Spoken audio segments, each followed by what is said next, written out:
Au début du film, nous voyons un couple poursuivi par un gang criminel local dirigé par le célèbre Chang. Ils se frayent un chemin dans le bois et décident de se cacher derrière les arbres. Cependant, leurs efforts se révèlent être vains car les gangsters sont en mesure de les localiser facilement. En conséquence, le couple est violemment agressé et tué par les 3 gangsters.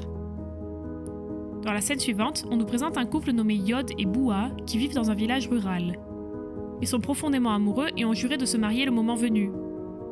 Cependant, leur relation se heurte à l'opposition de la famille de Yod car Bua est une fille muette. Ses antécédents familiaux sont également compliqués car son père les a abandonnés pour une autre femme. Néanmoins, Yod ne se laisse pas décourager par ces circonstances et souhaite résolument épouser Bua. Un jour, Yod et Bua sont au bord de la rivière voisine en train de pêcher des crabes pour leur repas. En rentrant chez eux avec un seau rempli de nourriture, un groupe de fauteurs de troubles locaux jette soudain une pierre à Bua et s'enfuit. Cela fait saigner la tête de la jeune fille, alors Yod l'escorte rapidement chez elle. Une fois sur place, sa mère soigne ses blessures et lui demande de se reposer un peu. Après cela, elle engage une conversation privée avec Yod au sujet de sa relation avec Bua. Elle lui conseille d'arrêter de la fréquenter et lui dit qu'il mérite une meilleure épouse et de meilleurs beaux-parents. Cependant, Yod affirme fermement qu'il ne tient pas compte des opinions des villageois et que son amour pour Bua l'emporte sur tout le reste. Malgré toutes ces objections de la part des familles et des villageois, Yod et Bua poursuivent leur relation. Ils passent beaucoup de temps ensemble à des activités telles que la pêche, la cuisine ou le partage de repas. Chang et 2 de ses compagnons résident également dans le même village. Ils ne semblent pas avoir de travail à faire et par conséquent, ils continuent à errer sans but dans le village, tourmentant sans relâche les villageois. Ils parviennent à subvenir à leurs besoins en volant les habitants qui de leur côté travaillent dur. Le leader, Chang, a une femme qui le réprimande fréquemment pour son comportement irresponsable, mais il y prête peu d'attention. Un jour, alors que Yod et Bua reviennent après avoir attrapé du poisson, ils sont arrêtés en chemin par Chang et ses hommes. Les gangsters s'emparent du seau rempli de poissons et Chang commence à harceler Bua. Yod tente de la défendre, mais les hommes le dominent facilement. Heureusement, la femme de Chang arrive à temps et met fin à la bagarre. Plus tard dans la soirée, le père de Yod, comme d'habitude, implore Yod de déménager à Bangkok et d'y trouver un emploi. Il pense que c'est le seul moyen pour eux de gagner de l'argent. Cependant, Yod refuse, affirmant qu'il préfère la tranquillité du village à la vie chaotique de la ville. Le lendemain matin, un voyou nain vole quelques balades dans un magasin avant de s'échapper précipitamment. Par coïncidence, Bua passe devant le même magasin en portant des bananes dans ses mains. De ce fait, le commerçant suppose à tort qu'elle est la voleuse et profère des grosses insultes à son encontre. Muette, la pauvre Bua ne parvient pas à prouver son innocence et se met à pleurer. Plus tard dans la journée, la mère de Yod rend visite à sa mère et lui dit d'éloigner Bua de son fils car elle n'acceptera jamais une fille muette comme future belle-fille. Bua entend la conversation à distance et n'a plus aucun espoir. Après cela, elle se dirige vers les champs et commence à pleurer. Elle ne comprend pas pourquoi tout le village la déteste. Peu de temps après, Yod s'approche d'elle et la serre fort dans ses bras, lui promettant qu'il ne la quittera jamais. Il lui assure également qu'ils vont bientôt se marier. Plus tard, le couple se rend à la rivière pour pêcher.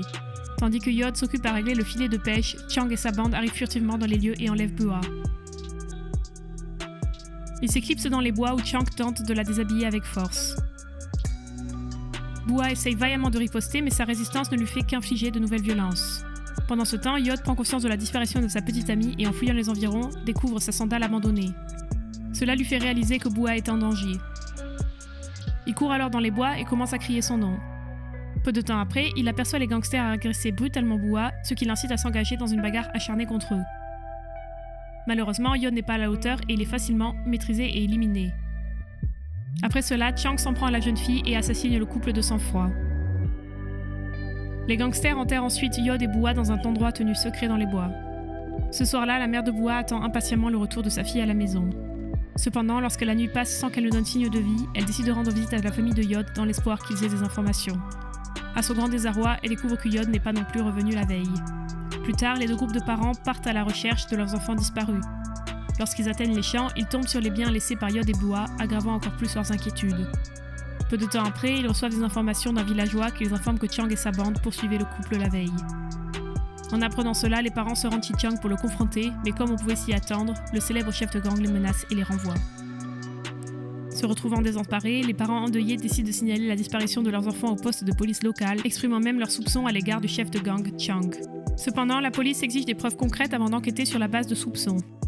De plus, l'officier supérieur pense que le couple a peut-être choisi de partir pour les grandes villes afin de commencer une nouvelle vie ensemble. Dans la scène suivante, on nous présente Lak, un membre de la bande de Chang, en train d'errer seul dans les bois, accablé par la culpabilité et incapable d'échapper au poids de leurs actes odieux. Peu de temps après, Chiang et un autre membre du gang, Fett, s'approchent de lui pour lui demander s'il va bien. Il avoue qu'il se sent mal en ce moment et suggère même de se rendre. En entendant cela, Chiang, furieux, sort son arme et la pointe vers Lak. Il dit qu'il le tuera si la police découvre leur agissement. Ensuite, le trio s'enfonce dans les bois pour une expédition de chasse. Alors qu'ils sont à la recherche d'animaux, ils sont soudain hantés par l'esprit de Bua. Cela oblige les gangsters à s'enfuir des bois dès qu'ils le peuvent. Le soir même, on les voit s'amuser avec des filles, boire et consommer des stupéfiants. Au milieu de leurs activités, Lak prend congé pour satisfaire ses besoins.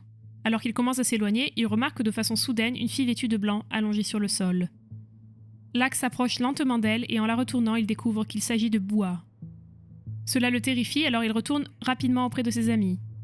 Après avoir terminé leur soirée, les gangsters rentrent dans leurs maisons respectives et sont en proie à des visions obsédantes de Bua. Lak en particulier va se coucher mais continue de voir Bua dans sa forme spirituelle, apparemment sur le point de l'attaquer. Cette épreuve cauchemardesque le prive de sommeil toute la nuit. Le lendemain matin, Lak se confie à Fett, racontant les expériences qu'il a vécues. À sa grande surprise, Fett révèle qu'il a également des visions similaires. Lak propose qu'il quitte le village et cherche un emploi dans les grandes villes. Il souligne également qu'ils seront condamnés si les villageois découvrent leurs actes. Cependant, Fett incite à une réflexion pratique en disant qu'il sera impossible pour des gens comme eux de trouver un emploi. Ensuite, le trio est de nouveau aperçu dans la forêt en train de chasser. Cette fois, les visions de Bua qui apparaissent à Lak s'intensifient, le forçant à fuir pour sauver sa vie. Alors qu'il s'enfuit, il est soudainement frappé violemment à la tête avec une branche de bois, ce qui entraîne sa mort. Plus tard dans la nuit, Fett est lui aussi victime d'un cauchemar incessant qui le prive de sommeil. En quête de réconfort, il va dans la salle de bain pour se rafraîchir, mais il est hanté par l'esprit de Yod. Craignant d'être également tué, Fett se rend dans un temple voisin très tôt le lendemain matin et prie pour rester en vie. Après cela, il rencontre Chiang et décide d'avouer leur crime aux villageois.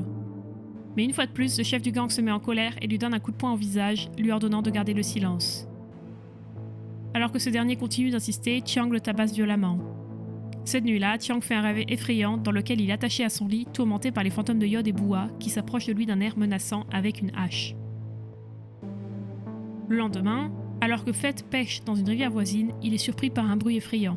Il regarde autour de lui, mais ne trouve personne en vue. Soudain, une éclaboussure d'eau le surprend encore plus. Terrifié, Fett tente de s'enfuir, mais quelqu'un l'attrape par derrière et il immerge de force sous l'eau.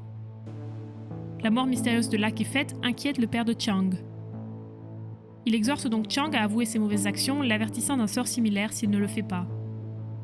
Cependant, Chiang refuse de reconnaître tout acte répréhensible, craignant d'être emprisonné. À l'insu de Chiang, les esprits vengeurs de Yod et Bua se rapprochent de lui. Pendant la nuit, Chiang dort à côté de sa femme lorsqu'il entend un bruit provenant de la cuisine. Terrifié, il réveille sa femme en lui demandant si elle a également entendu la même chose. Cependant, elle le réprimande pour avoir perturbé son sommeil et se rendort. Peu de temps après, Chiang entend à nouveau les mêmes bruits, suscitant en lui un sentiment d'effroi. Il se lève pour allumer les lumières, mais découvre que le néon fonctionne mal. Saisi par la peur du noir, il essaie d'allumer une bougie, mais celle-ci s'éteint mystérieusement.